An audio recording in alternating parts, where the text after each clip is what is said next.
Nazareth to Judea, to the city of David, which is called Bethlehem, because he was of the house and lineage of...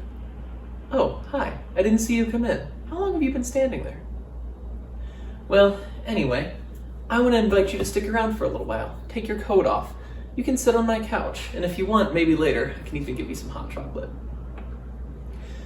But in the meantime, I want to show you a couple clips from some fun times I've had at the range recently, including some things I've done with some friends. And if you stick around to the end, I have a bit of a story for you. Now, I really encourage you to stick around for the end. But before we can do that, I want to show you some things first. And the first is, recently at a gun show, I picked up this Smith & Wesson Model 36. And it's just a 5-shot J-frame 38 special revolver. Now, I took it out to the range to shoot it and had some fun.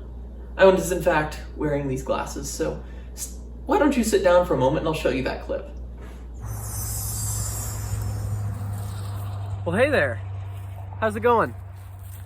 So I got this 38 special revolver at a gun show this weekend, and I thought, if I'm going to take a 38 special out, this is your grandpa's gun, I should look like your grandpa would look.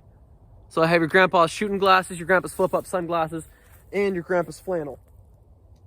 And that's where I am today. I have it targeted about 12 yards. Let me get this burr out of my hand first.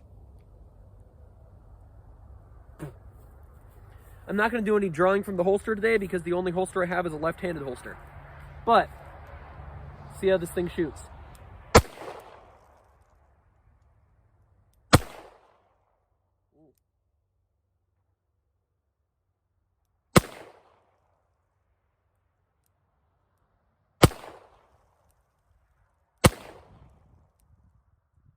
Good primer hits.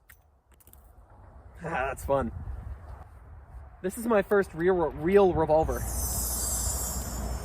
Well, that 8mm Mauser man looked like he had a lot of fun shooting this little handgun. And it is a very good time. Now, it's old enough that I probably shouldn't shoot a whole lot of plus P ammunition through it, but for range and training and maybe even shooting some other loads, it should be alright. It's a fun little handgun.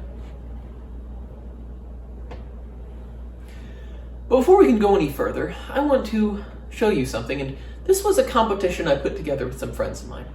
I took out my Mosin Nagant 9130, and I was going to have a few friends, and we were going to shoot guns together, and we were going to compare our results. But some of them couldn't make it to the range due to weather. As you can see, it's snowing quite hard right now outside. So, because they couldn't make it, I only was able to do this with the blind sniper. He lives in Florida, and we all know that they never have bad weather down in Florida.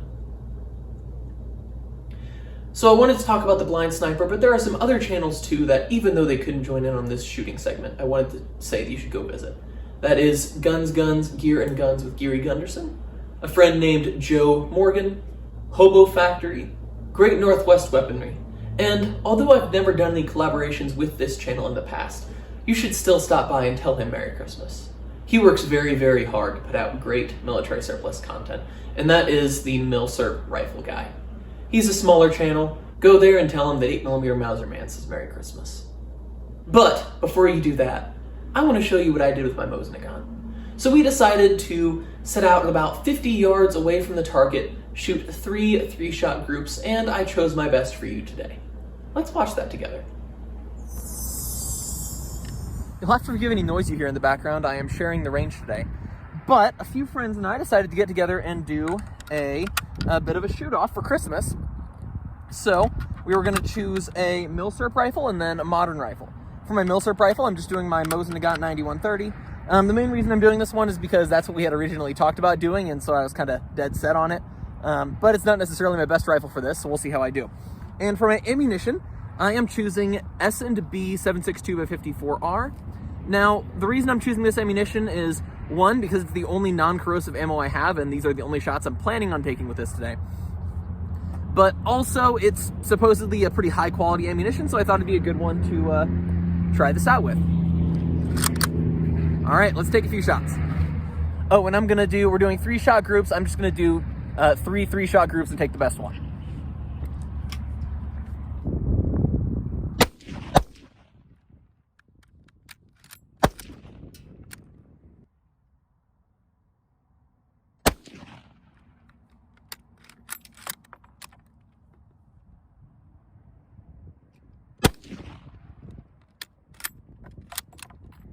All right, that was group number 1. Let's shoot group number 2.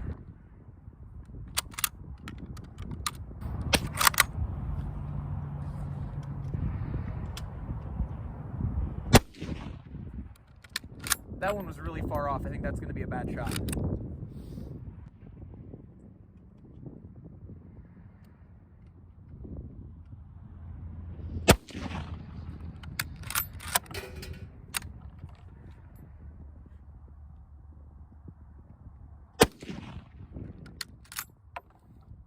All right, I'm expecting that to be my worst group of the 3 because I flinched on the second one really bad, although I think the third one was okay.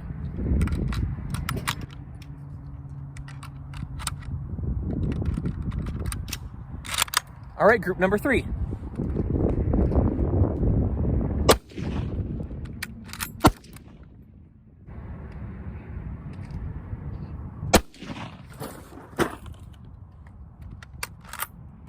One second, my rest fell.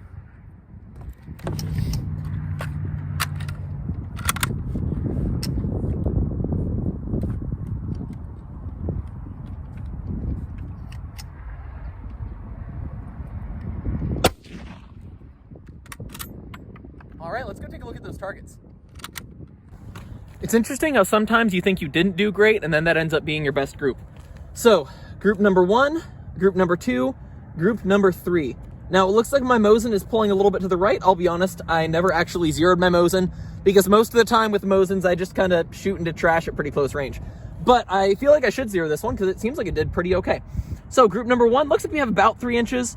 Group number 2 about 2.5, and then group number 3 looks like about 3.5 to 4. I'll get exact measurements and tell you those at my house. It's just like me to forget to bring my tape measure. So instead, I brought it home and measured it, and I got right at a 2 1/8 inch group. Let's see if the other guys did any better. But before we go and see how they did, all year, I have been doing videos on modernizing retro rifles. And my example rifle has been this M16A1. This one I built off of a parts kit that may have even been used in the Vietnam War, although I have no way of knowing for sure. But this rifle has seen a lot of wear to it in the past. Now, the funny thing is once I finished that series on modernizing retro rifles, I went and took everything off of this rifle except for the sling and kept it as is. There's just a lot that can be said for old, cool, historical rifles. And this one is looking pretty clone correct, although I do need a few more parts for it. But even though I took those components off, I did still take them to the range and shoot a few times with them on. So let's watch some of that range footage. Maybe I'll even put some cool music in the background.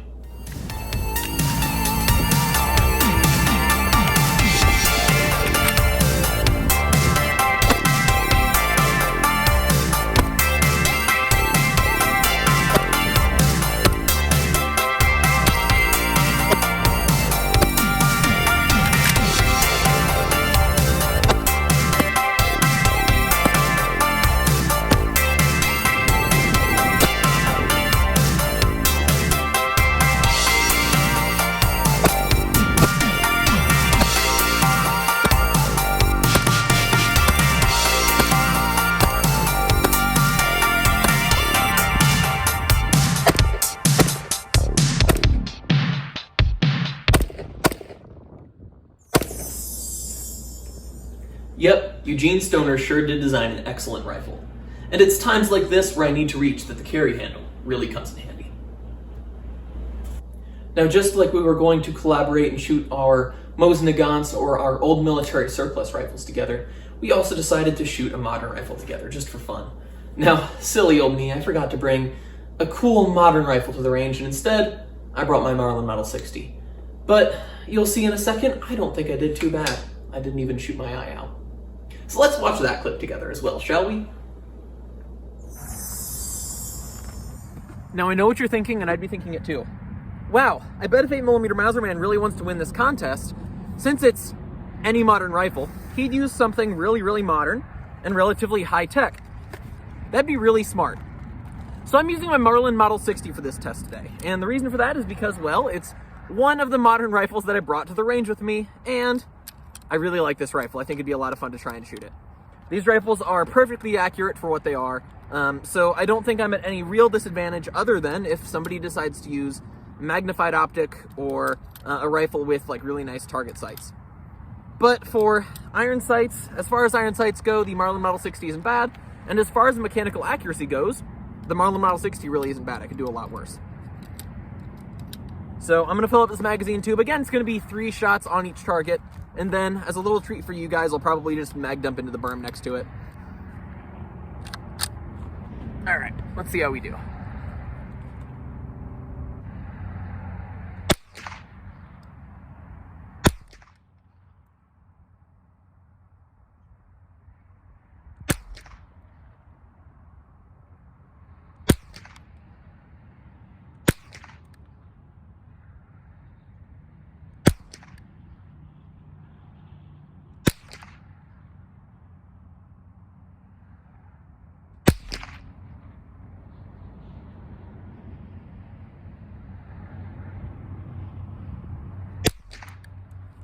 All right.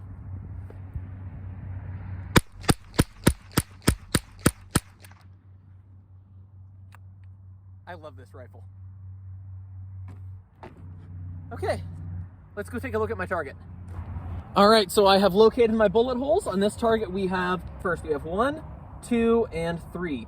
Actually, that's not too bad. Looks like about 2.5 inches. 1, 2, 3. Again, looks like about 2.5 inches.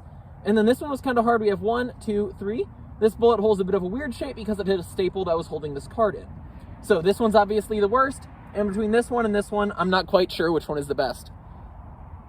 However, I'll measure it and I'll take a look once you get to my house. You know, as much as I like old military surplus, something has to be said for classic American commercial wood firearms like this Marlin Model 60. Now, first things first, I want to say thank you so much for watching this far into the video. I know this is different than a lot of what I usually make, but I thought it would be kind of fun to give you guys a Christmas special. Maybe it has been a nice break for you, maybe to get away from family or to watch with your family. Either way, I hope you've enjoyed it. But now, for our story. If there is one thank you that you can give me, it is to listen to what I'm about to tell you and see about the impact that it could have on your life. Think deeply and clearly if it's important to you. Stay until the end. Please enjoy.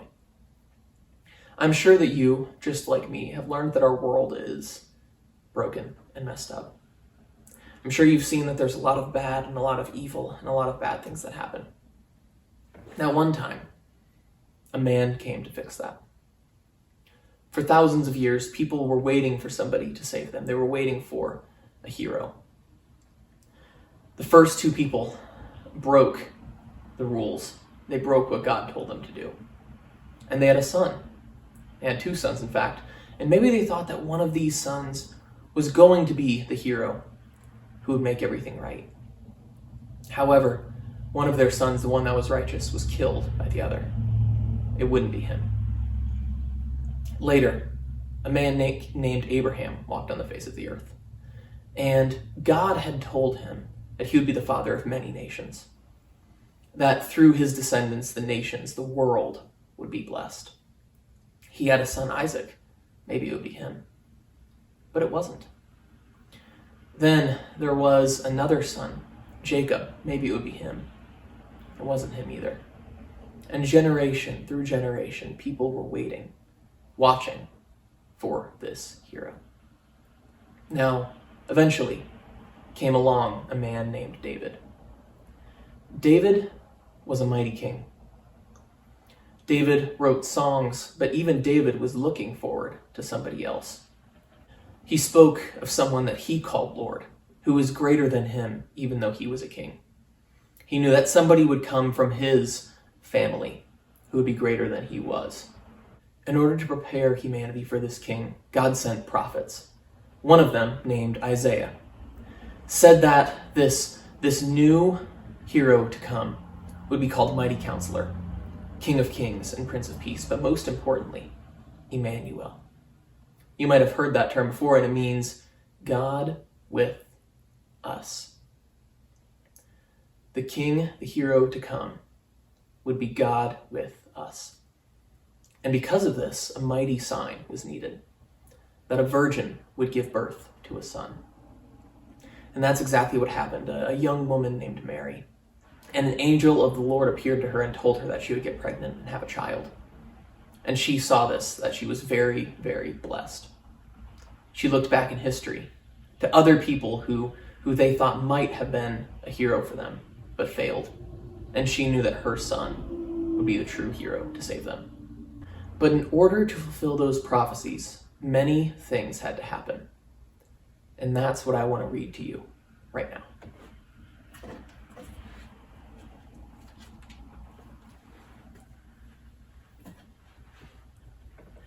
In those days, a decree went out from Caesar Augustus that all the world should be registered. This was the first registration when Quirinius was governor of Syria. And all went to be registered, each to his own town. And Joseph, Mary's husband, also went up from Galilee, from the town of Nazareth to Judea, to the city of David, which is called Bethlehem, because he was of the house and lineage of David, to be registered with Mary, his betrothed, who was with child. And while they were there, the time came for her to give birth. And she gave birth to her firstborn son and wrapped him in swaddling clothes and laid him in a manger, because there was no place for them in the inn. You may have heard this part before in my favorite Christmas movie, A Charlie Brown Christmas. And in the same region, there were shepherds out in the field keeping watch over their flock by night. And an angel of the Lord appeared to them, and the glory of the Lord shone around them. And they were filled with great fear. And the angel of the Lord said to them, "Fear not, for behold, I bring you good news of great joy. This will be for all the people. For unto you is born this day in the city of David a Savior, who is Christ the Lord. And this will be a sign for you. You will find a baby wrapped in swaddling clothes lying in a manger." And suddenly there was with the angel a multitude of the heavenly hosts, praising God and saying, "Glory to God in the highest, and on earth peace among those with whom he is pleased." When the angel went away from them into heaven, the shepherds said to one another, "Let us go over to Bethlehem and see this thing that has happened, which the Lord has made known to us." And they went with haste and found Mary and Joseph and the baby lying in a manger. And when they saw it, they made known the saying that it had been told them concerning this child. And all who heard it wondered at what the shepherds told them. But Mary treasured up all these things in her heart. And the shepherds returned, glorifying and praising God for all they had seen and heard as it had been told to them. And at the end of 8 days, when he was circumcised, he was called Jesus, the name given by the angel before he was conceived in the womb. This story is fantastic. It might even seem hard to believe. But it's because it's so hard to believe that I encourage you to ask a question. If this is really true, what does it mean? If this is really true, what does it say about my life? What does it say about how I live and how I should be living? Now, thank you so much for watching this video. I've enjoyed having you in my home. I hope the hot chocolate was delicious. And I hope you have a very, very Merry Christmas. I'm a millimeter Mauser man, and I have been following Jesus most of my life. And though one day my physical body will die,